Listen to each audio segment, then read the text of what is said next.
Hello, dear listeners. Welcome to this interview today. It's indeed a special day, March the 8th, International Women's Day. And on this occasion, I'm pleased to welcome a special guest.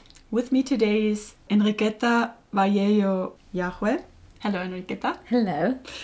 Enriqueta is a PhD student at ETH Zurich in the Department of Chemistry and Applied Biosciences and has set up a special project during her PhD. It's called the Wall of Scientists. I'm sure some of you have already heard about it. Today we will learn more about the personal background of this project. We will talk about role models, about success and failure, and about the influence the past can have actually on our future concerning society and, women in the scientific community.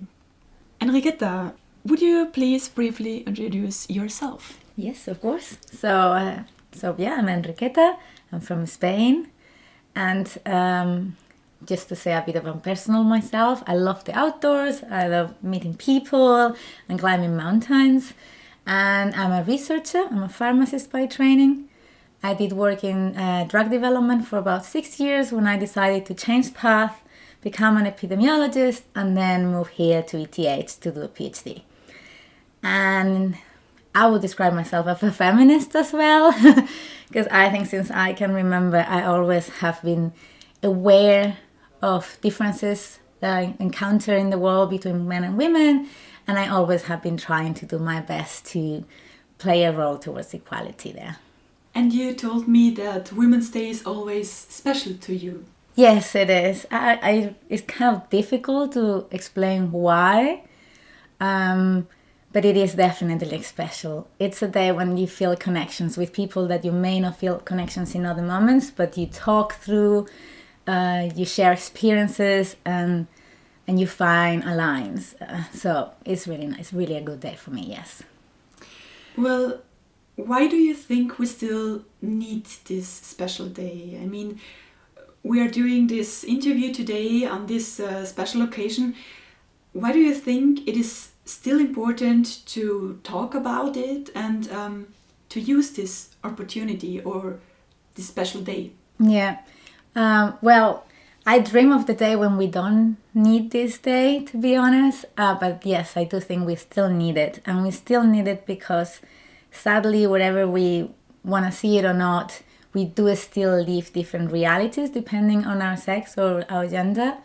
And therefore, it's important to acknowledge that. So the Women's Day is a perfect day for bringing up topics and discussions that could just benefit us all. Yeah. Mm-hmm. You told us beforehand that you have always been aware of these difficulties women experience in our society. I remember you telling me about a special map here, actually, in the HCI building, showing scientists, or let's say scientists throughout history, but they were almost all men, right? Yes, so that was, to be fair, that's not the first time, and sadly will not be the last time that we face a map or a poster like that. So it was big and on the wall, and it was called Wichtiger Wissenschaftler, so important scientists.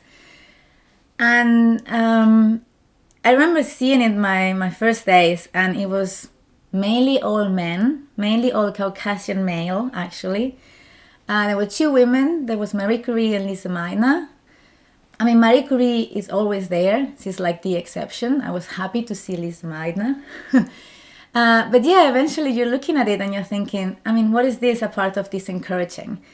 And probably not true to reality, because a lot of women and a lot of non-males, not Caucasian male, have done a lot of great things throughout history. I mean, we're talking here of moments in which our own countries were maybe had big empires, or quite the opposite, or belonged to others. So we have different cultures, we have different ways of living, and suddenly what happens here? We only see a part of it. So that poster had been, kicking on my brain for quite some time, but now it's removed, and I think we are all acknowledging that we need a better version of it. And we have a new one, it seems. You started the Wall of Scientists. Can you tell us a little bit more about the project? So it started actually with that map or poster on the wall, because when removing it, the person in charge of the department then requested an alternative. So I proposed two alternatives. One was a beautiful poster of metabolic pathways, which matches our research. And the second one was to basically try to do something like what it was there, but faithful to reality, and also something that everybody could feel connection to, wherever they come from and whatever their sex is. So that's how it started, Wall of Scientists. And they chose the second option, of course. Yes, so one part of me wanted them to choose the first one because, it's easier, but another part of me wanting them to choose the second one. And they chose the second one, and then when talking to people, everybody loved it, everybody had a lot of ideas, so... Okay. The Wall of Scientists exists, let's say, in real life and also online. Real life, there is a compilation of posters here in the HCI building in the foyer, and this compilation changes every month, right? How do you choose the personalities? So we always try, so in here the decision is made by a team. So for example, Fatma Abdi plays a big role there. And we try to find a combination of scientists that reflects the diversity among the scientific community. So we try to have scientists from the past and from the present, scientists from at least every continent. It's difficult to play with that, that's why we play with continents, and then men and women. We often have more women, and in March we will have actually a complete panel of women because of the Women's Day. However, of course, men are also on the wall because the idea is to show diversity.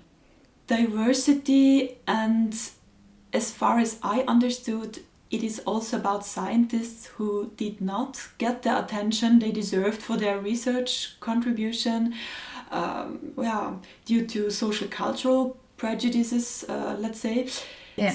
On the other hand, the wall also features people like Jane Goodall, which is highly famous, I would say.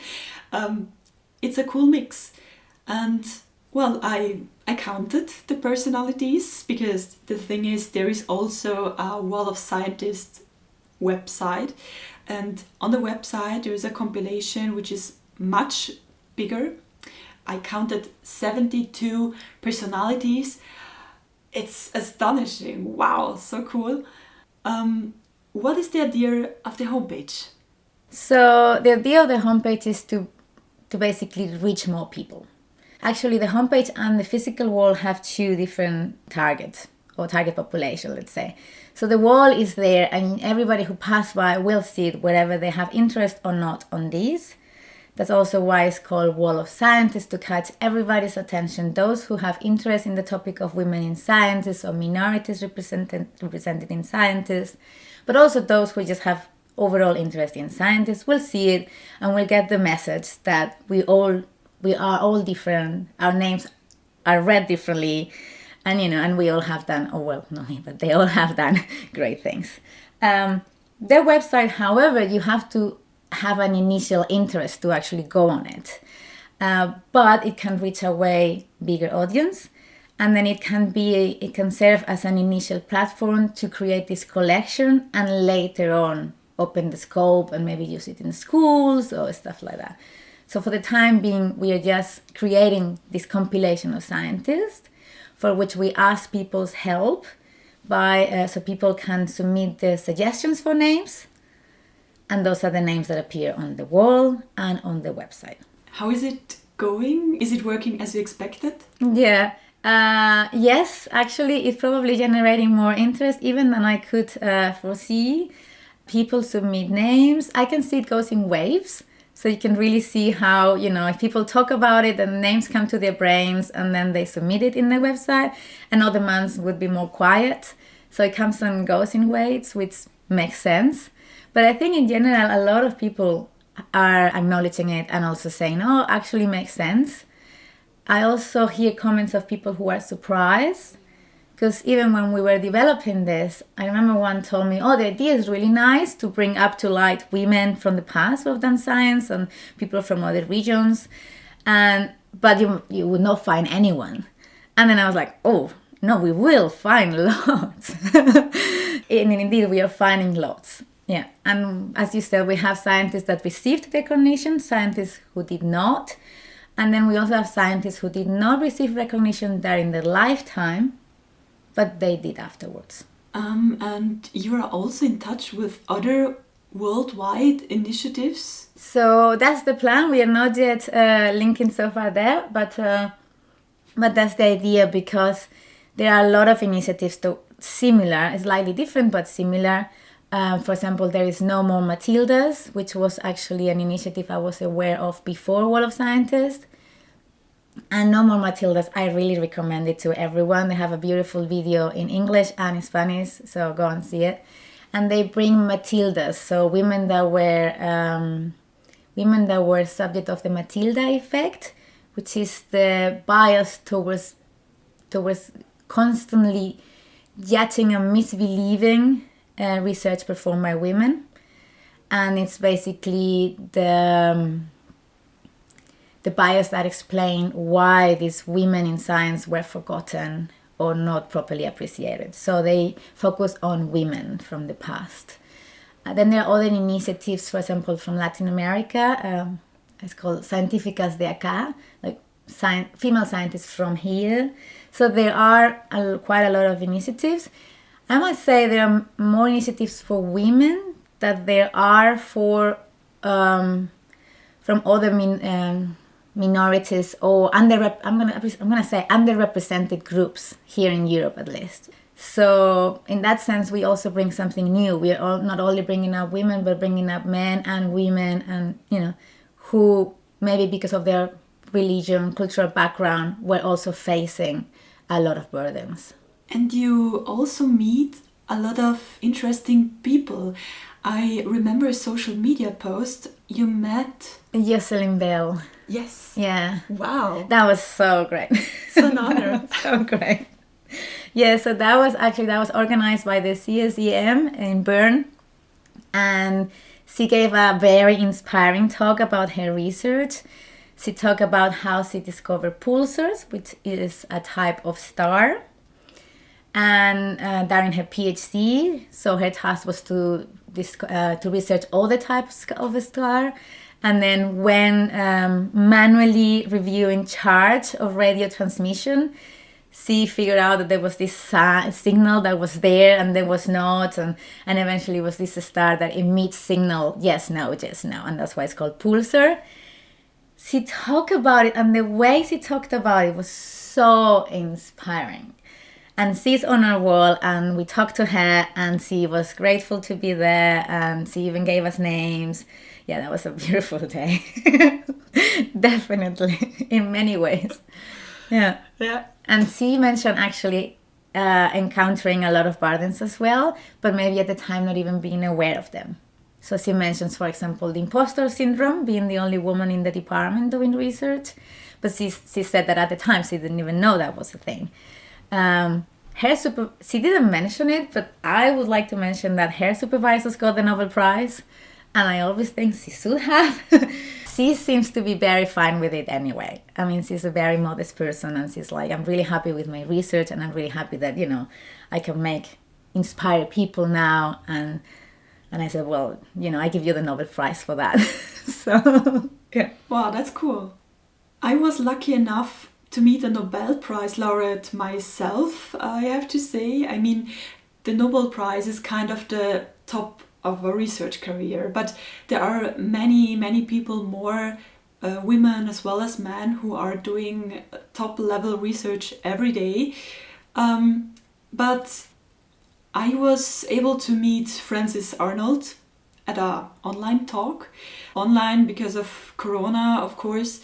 And still we were able to ask her questions as well. And it was a really, really inspiring conversation. So there are really cool female role models today, as well as in the last centuries, actually. Yes.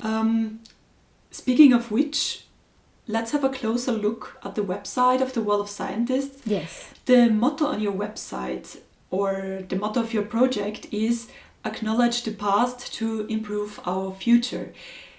What do you think we can learn from the past? When you look at these 72 portraits, 3/4, as you said, are women. Yes, a lot, yeah. Mainly because we're giving priority to people who were not recognized in their time, and sadly that affects a lot of women. Sorry, what was your question? What we can learn from the past for the future. So we live in the world we live because of people in the past. And as a woman, I'm very thankful. And as a woman in science, I'm very thankful to every woman in the past and every man in the past who've been like tearing these walls so that I can be where I am today. I mean, nobody has ever told me I could not do science because I was a girl. My mom was a scientist. I mean, I grew up knowing this was a possibility for me. But that's a privilege. I mean, that's such a privilege. And there are a lot of women in the world from the past and from the present who don't have that privilege. And the fact that I do have it is thanks from all of those who fought for it. Like in the website, we have a lot of amazing scientists, for example, who could not become professors because even though they were outstanding in their field and definitely recognized by their, let's say, male colleagues that were professors at the time, universities would never hire them as professors because, what would a woman do there, for example? And the fact that they had to face these things and the fact that they keep on fighting and they made it happen made it possible for us now to know that it's definitely a possibility. And if we want, we just do it. So that's why we need to learn from the past, because we need to acknowledge it and we need to be grateful for it and keep on improving. And there are a lot of things to be acknowledged, actually. I mean, you came across many portraits, interesting life stories and research results, I guess. I wondered, what are your favorite female portraits? Can you tell us more about your, let's say, favorite 3? Oh, okay, my favorite 3. That's a tough question. I mean, it depends, because there are some we know more about. Like, I mean, of course, one of my favorite 3 would be Jocelyn Bell, because, she touched my heart and my brain. And her story is amazing. I also would say that for those who have interest, because she is now giving this talk around to inspire scientists, she also has a few YouTube recordings of these talks. So I also encourage people to see those. But for me, what it was inspiring from her is that she make it nearby. Like, you can relate to her anecdotes. You can relate through her ups and downs. She told about her life, like, following her husband around and things like that, in a moment in which I was thinking everybody should be following you around. Like, I mean, I want to follow you around. Where do you want to go? So anyway, but then I have others, for example, like Elisa Augusta Wall. I know very little about her. She is an African-American. She was the first, I think, female PhD of the Hawaii University, or one of the first. I'm going to say one of the first. And she died in 1915. And shortly before she died, during her PhD, she developed a formulation for a treatment for leprosy. So at that time, people from leprosy were not only dying and living a hard life, they were isolated from society, from their families. So thanks to Elisa Augusta Ball, they could then, maybe not be cured, but at least have a life. This was the first ever treatment before, of course, later on better improvements. So Elisa Augusta Ball died without knowing that she has done all this good. And it even took quite some time for the world to acknowledge that it had been her developing this. And I always imagine, like, I imagine this, I'm going to say girl because she died pretty early, or woman, and how her life would have been and how it would have been otherwise if she would have lucky, if she could have lived longer and also be acknowledged for her amazing advances. And were the research results not associated with another researcher then? Yes, exactly. The dean, I think it was the dean from the university, one of the heads. Yeah. But then historians figure out that it had been her, because this often happens that people from the time that know it would mention this, in this case mention Bal in their papers. So they call her methods the Bal method, using her surname. And then later on we figure out that of course it was her, Society Feral.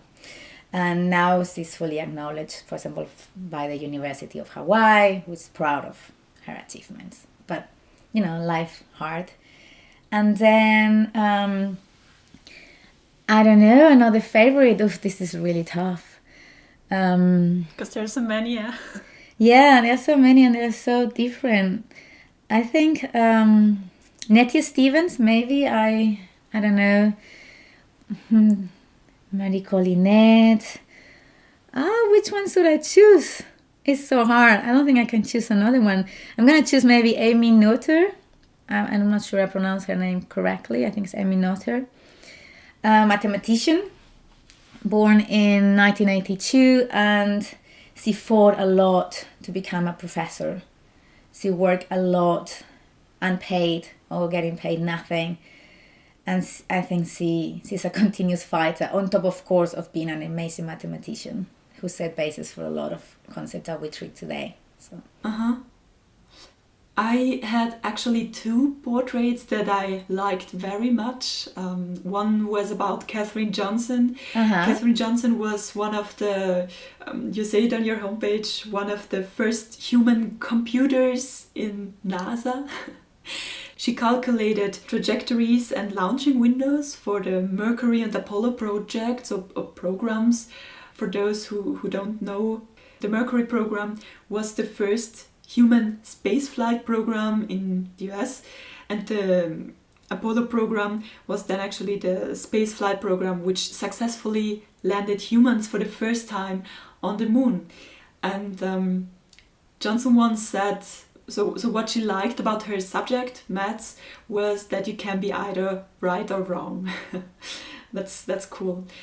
And it was also cool to learn that Katherine Johnson, though she was a really talented mathematician, experienced some difficulties or prejudices. For example, when she wanted to join the briefings, she was told that girls usually don't go. But this did not stop her, so she started to attend the meetings and continued her career, and today she's famous. Probably thanks to her and a few more. We now know from, as you said, the human computers from the NASA, and which were mainly women. Yes, so we have a big collection of amazing women there. Yeah. It seems that women have always to be a bit stronger, I would say. Still, like, I mean, it's the thing. It's just that's why I was wondering, like, I always wonder what would happen if we remove these burdens. Like, these outstanding people manage to succeed in a world that is constantly telling them that they need to stop doing what they're doing, and they still become the best in what they're doing. So what are we missing if we actually encourage them? Like, and this is I think another option for the wall of scientists. I mean, because we need to stop these behaviors that continue happening. I actually wanted to tell you an anecdote, and I hope I'm not killed. An anecdote from a colleague researcher nowadays, a colleague researcher, a mother, who got constant calls from the kindergarten to remind her that she needed to go to the mother meetings, while she and her husband had the agreement that for the early years of the life of their child, the father was going to take care of this child. So this woman scientist and mother, had to constantly be a reminder of her, of the societal duties, and constantly being told that she was doing a bad job for something that of course was important for her. I mean, motherhood was important for her, but science was as well. And this is the thing, if you face this constant judgment, you have to be very strong to continue your path. And the easy thing is to eventually give up and say, okay, I'm going to do what society wants me to do. And this continue happening at a different scale and depending where we are, but it continues happening. And the only way this is going to stop continuing is when we start seeing, in this case, women in science as a perfectly normal, accepted, and welcoming thing. Yeah, that's true. Well, I mean, on the other hand, one could say that the research field itself is a very competitive field, right? I remember Sarah Springman, the former rector of ETH Zurich, said she had to be strong too, but not only because she's a woman, but because of the research field. The research field is competitive. You will encounter obstacles. You will encounter people who do not agree with you or think that you will not reach your goals or that you will not get the money you need for research. I mean, the whole research community is struggling for grants. Well, I think sometimes women should be more self-confident. As for the grants, actually, a colleague of mine told me, she's working in the field, she told me, women often get grants when they have the courage to apply for them. And in her experience, that's often not the case. So often they don't dare it. Sometimes they seem to have fear or are afraid to fail. But they should not. They should take their chance. And maybe women should be more courageous sometimes. But for being courageous, I think you need to imagine it possible. So I think maybe that's again, role models are really important. Because when we imagine what we can do, we are very influenced by where we grew up, who we had around, and what have we seen. So the truth is that if you take any school book, you'll see that most of the women are just queens, at least in Europe, or Marie Curie. So, I think even for the grants, it's like, do you actually have women colleagues with grants? I mean, you need to see things sometimes to be able to imagine them, to be able to relate and to be able to say, it's possible, I'm going to go for it. And I can see that it's difficult for a lot of people to imagine something they have not references for. So that's why role models are very important. Yeah, and projects as yours, actually. I also had this feeling, and I think that we need more role models. When I arrived at ETH, the first thing I noticed here in front of my office was actually the gallery of beards. We have many pictures here showing chemists, some of them Nobel Prize laureates, and all of them are men. My first thought was, wow, chemistry seems to be a man's field, a man's subject, at least historically. And still, it seems to be difficult. For women, there are not so many women, especially not in higher positions. And that's true. Sometimes role models are missing here, seen quantitatively, not qualitatively, because the ones we have are great role models. But it's true, and we need more, and that's why your project is really important. And I have to say, it opened my eyes. I mean, I read through the portraits and I thought, wow, cool, there are much more female scientists in history than I thought. And I came across a special chemist that I really like to mention here, because we are in the Department of Chemistry, and because this chemist, this woman, has a special connection to our collection, to one of our exhibits at least. The ones who are familiar with the HCI building know it. We have a chemical pharmacognostic collection here, and in this collection you can find a model of vitamin B12. So The synthesis of vitamin B12 was achieved by an ETH professor, Albert Eschenmoser, and his colleague, Robert Woodward. But the structure of the molecule was revealed by a woman called Dorothy Crowfoot Hodgkin. I recently found a photo of her in one of the old albums we have. And Hodgkin had a really fascinating career because she was one of the very few female students at that time, long time ago, that studied chemistry in Oxford, and she was the first to determine the three-dimensional structures of some very important molecules. She was also awarded the Nobel Prize in Chemistry in 1964 for her determination by X-ray techniques of the structures of important biochemical substances, and among them were vitamin B12, but also penicillin and insulin.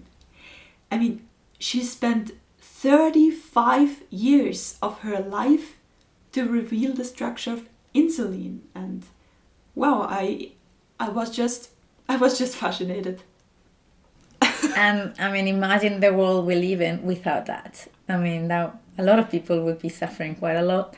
So it's an amazing achievement. Yeah, it's amazing. And the fact that fascinated me the most was when she was 28 years old, she had 3 children. And from then on, she suffered from articular rheumatism, which is actually a disease that causes lifelong chronic pain. So in other words, she suffered from pain nearly all her life, I would say. But still, she continued to do research. She attended meetings, traveled around the world to give talks and attend conferences. I mean, she was indeed a very strong woman. Yeah, a woman that I would like, that deserves to be on our walls, definitely. Yeah, especially here in ETH. Yeah. I think she was, when was she born? 1910, yeah. So it was quite some time ago. True. I mean, not everybody faces difficulties like that. Illness, physical pain is a special situation, and it must be really hard, especially in such a competitive and demanding field as science. But, speaking of which, Enriqueta, you are a scientist too, or a prospective scientist, let's say. What is your field of research? So right now is epidemiology. So what we do is we study populations to answer health-related questions. So a lot of people are familiar with the word epidemiology because of COVID. I mean, that's one of the things that epidemiology covers, infection diseases. But we also study actually non-infection diseases, like, for example, rheumatic conditions or cancer.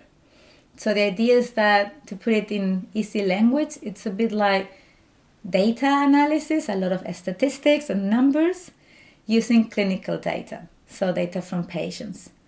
So what I currently do is I research patients in Switzerland with rheumatic diseases, and I try to identify subgroups of patients that may need more additional attention from the clinic, or maybe could benefit better from one treatment than others. So trying to identify the best treatment for certain groups of patients. I think that's what I do at the moment. So it's a different type of research, and it's no longer in the lab. Yeah. And have you ever experienced any difficulties or bad comments? I mean, your career is still young, you're just starting out.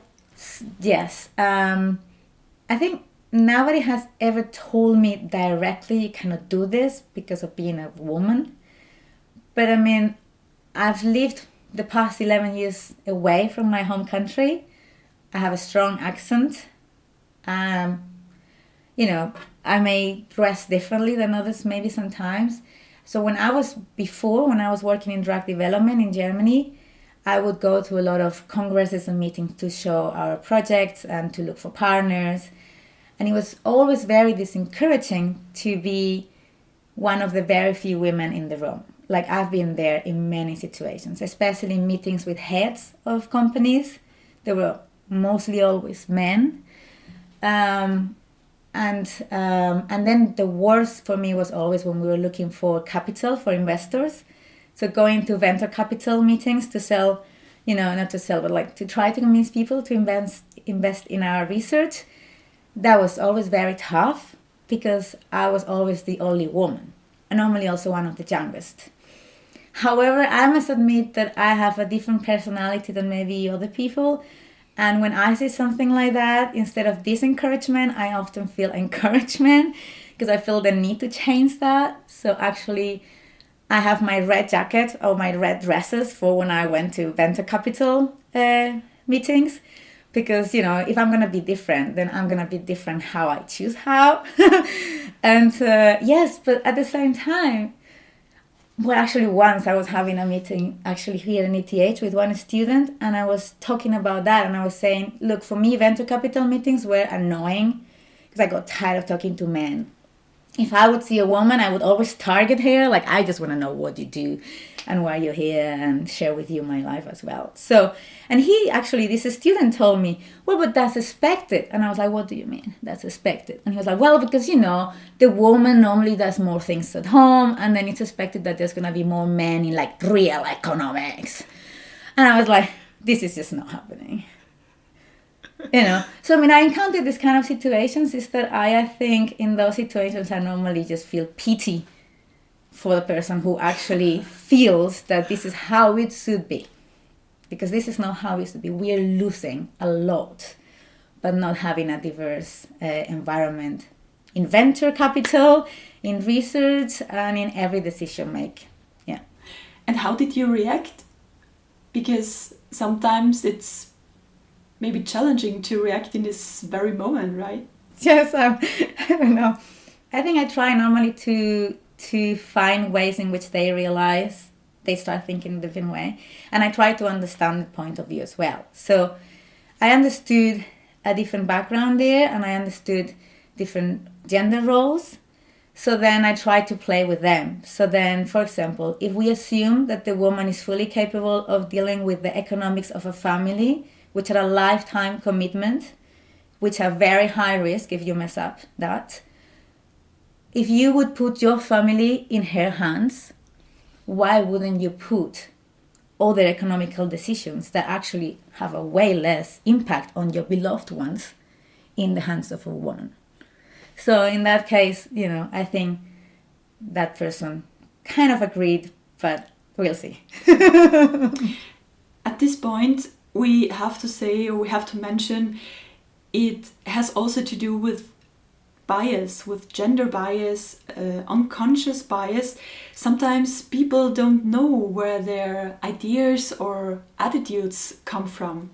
But it seems to be something deeply embedded in our society. Exactly. Especially, I think, one that is difficult to deal with, but that we need to, is unconscious bias. So I always say that if someone say that I don't have a bias, it's just you're not aware of it. But we all have our biases. And once we start acknowledging them, we start just finding more and more. So how would we describe unconscious bias? So let's say you meet someone for the first time. So your first reaction would be to either like or not like that person, trust that person, feel like you want to cross the street, like you would have a first reaction. And that first reaction is nothing to do really with that person, but how you feel about that person based on what society tells you, based on your personal experience.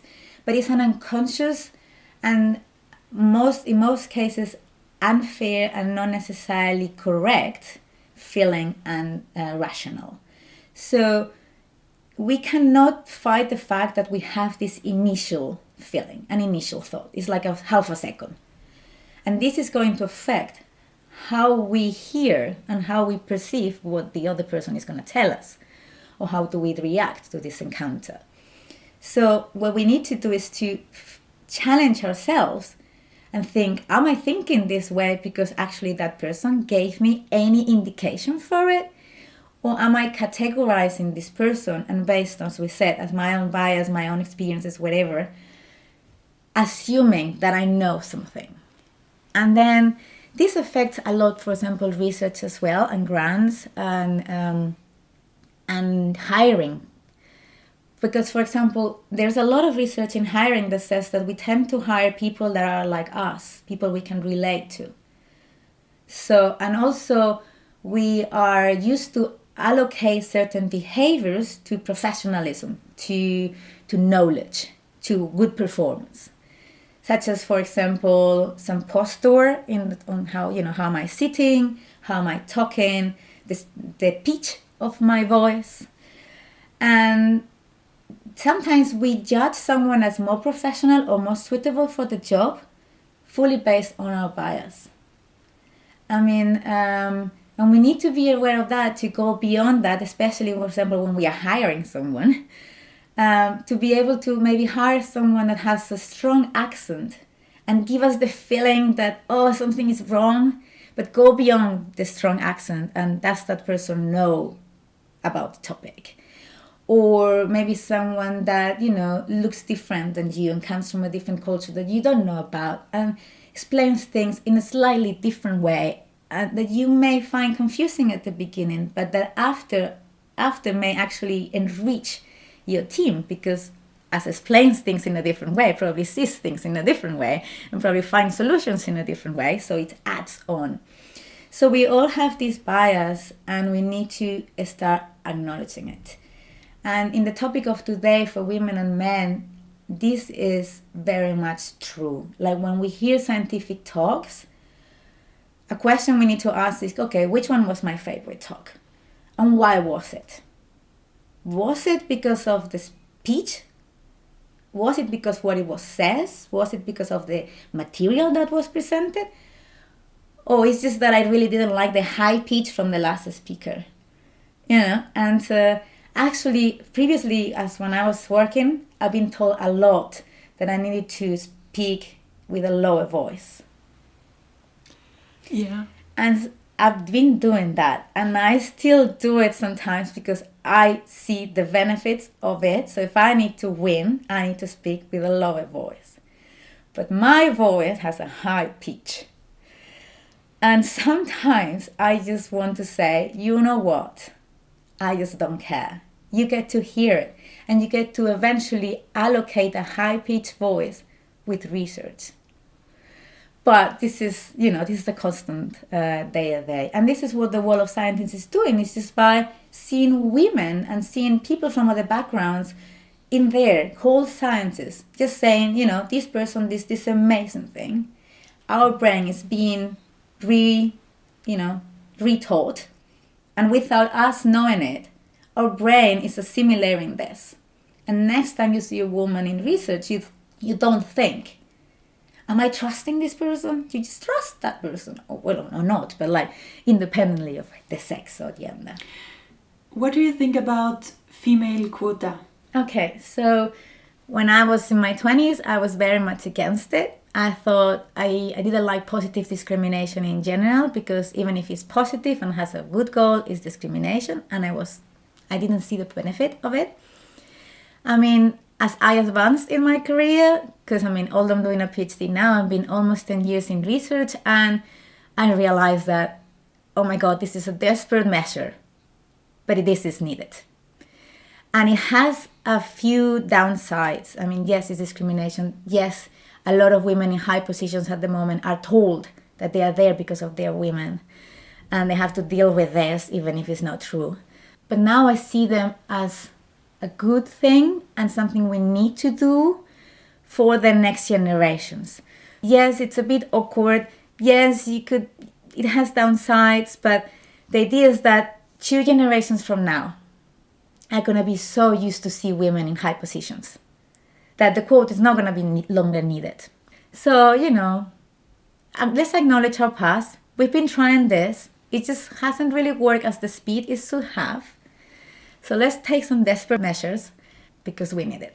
What about a quota for men? It would not be necessary in natural sciences, of course, because we have enough men there.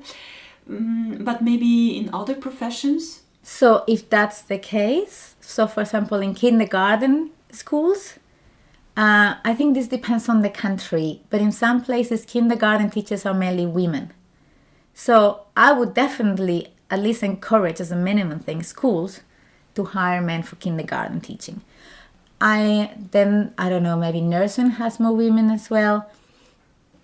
Yeah, it's just that in general, I would go for women in high positions, in boards, basically, in company boards, CEOs, professorships, hiring positions. Because when you start from the hiring position and you start going down, then, I mean, not down. But, because at the moment we are facing the problem, if there are not enough women, let's say we have just 5, then those 5 have to cover everything.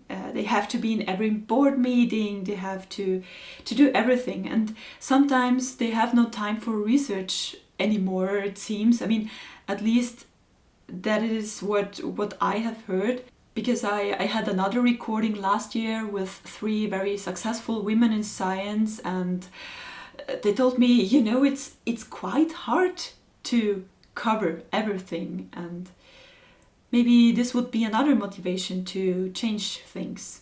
But also, we cannot just say 50% and that's it. We need to also make sure it's feasible. We need to make sure that exactly the people that are actually that 50% are not in absolutely every board, because they are people at the end of the day. Then you need measures to be able to see that and do something about it. Like if that's the case, for example, that's telling you that you basically maybe don't have enough women. And also we need to learn how to say no, but that's also difficult, especially in this case if you have the belief that by you being there you're doing so good. I can see that some professors take the role of being in every board, even if that's in their, detrimenting themselves even. Mm. Yeah, it's a very good discussion. Like, okay, quote is necessary. How do we implement it? Yeah, but the other question is, especially in science, you need equality, right? And there are people who say, if there's a quota, the quota will be more important than the quality. That's not good for science, for research. But then the next question is, who decides what has quality or what is quality? And when hiring, often it is a jury.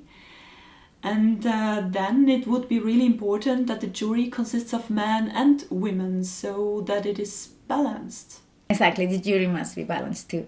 And also, it's not only balanced, I think we should all be trained in unconscious bias.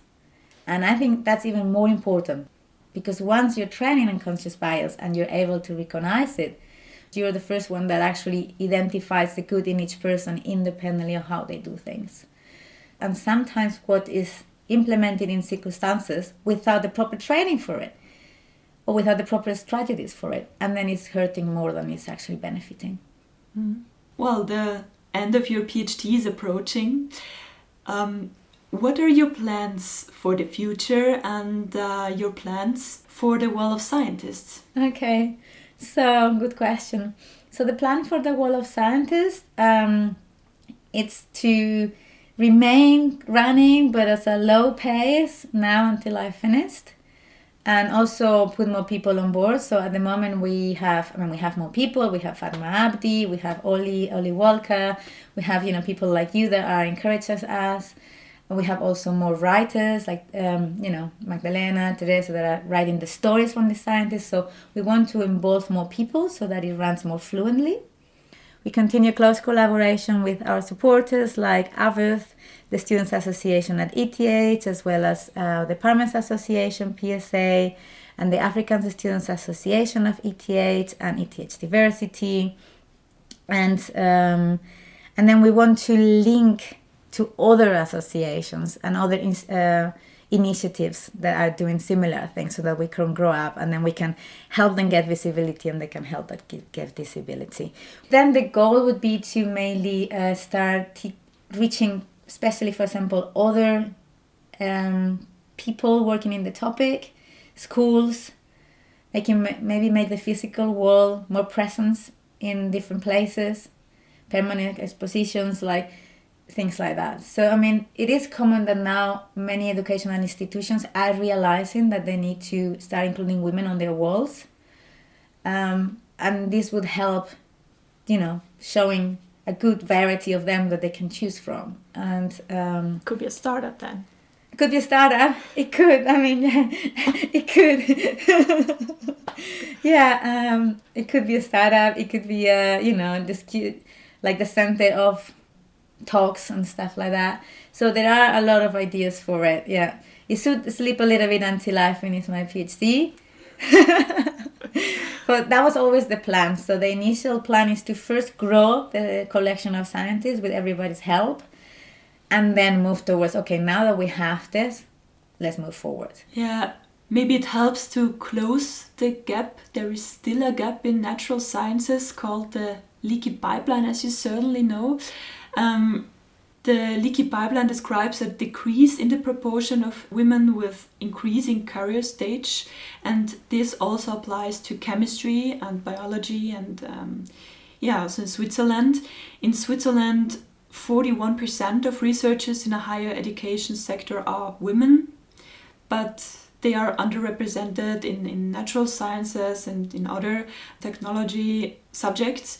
We have only 26 to 33% women there. And these are figures from 2019. As Sarah Springman said, there are many good initiatives and projects, but there is still a lot to do. So, in your opinion, Enriqueta, what needs to change? Representation, and that's where the quota helps. So, if we think of what is a professor, how does a professor look like? It's normally, middle-aged old man, beard, serious. I don't know. Do you identify with that? Because if you don't, you may not see yourself in that position. Once we start seeing professors that are not fitting necessarily that role, then we see that there is room for difference.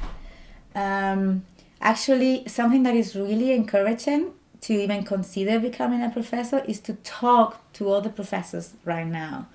So there are a few talks in which women professors at ETH told about their experience and also how they manage their teams and how they, teach and things like that. And you can see that the more diverse people we have in professor positions, the more diversity it is also in how we perceive that position. So if we want actually, in this case, women to consider and then think about it and go for it, they need to be first seen as a possibility. And the truth is that even if we are getting better in percentages of professorships, it's still not yet sustainably better to actually knowledge. It's still seen as an exception. An example is that my professor is a woman. My supervisor of the PhD is a woman. And since the 3 years I've been here, I think it has never happened that anybody assumed it was a woman. So everybody asked me, what's his name? Nobody says, what's their name or what's her name? I mean, sometimes people say, what's the name of your supervisor? But that's unlikely. Most of the time it's what his name. Or when you talk to your professor, then, I don't know, is he nice with you? And it's like, well, he is not because it's she, but never. Because in everybody's head is a man. And until 50% are women, that's not going to change. So what is your wish for the future and your message maybe to all future female scientists out there? Oh, actually my message is to female scientists and to male scientists as well. My message is that we should all just get involved in these conversations. We will change the way we think, we will change the way we see things, we will change the way we support certain measures like POT or not. We will go against, we will go for it, but we need to discuss it and we need to talk it. And for maybe girls that have not yet decided what they want to do, I would say open the scope, look beyond what is near you, see that the world is full of possibilities in research or not in research. There are a lot of fields that maybe you didn't think you could participate in. Just give it a chance and think whether you would like it. So science is definitely a place for men, it's definitely a place for women, it's definitely a place for people who don't identify themselves as men or women. It's definitely a place for people from different backgrounds, different geographical birthplace, different religion. I mean, that doesn't matter. You know, all that, that's great, but it doesn't play a role in whether you could be an amazing scientist, an amazing leader, and go for it. And then also question your own bias. We need to question our own bias and move forward with that. Just question and discussion. Yeah, I think we got some pretty cool inputs, and that's a good closing. Thank you, Enriqueta, for being with us today. Thank you, dear listeners, for listening. If you want to know more about the Wall of Scientists, Yes. Take a look at the homepage, www.wallofscientists.com, or take a look at the D-CHAB homepage on chab.ethz.ch. There is also a quiz about the Wall of Scientists and about the portraits there. Try it. It's fun. And have a nice Women's Day. Thank you. Thank Bye. you.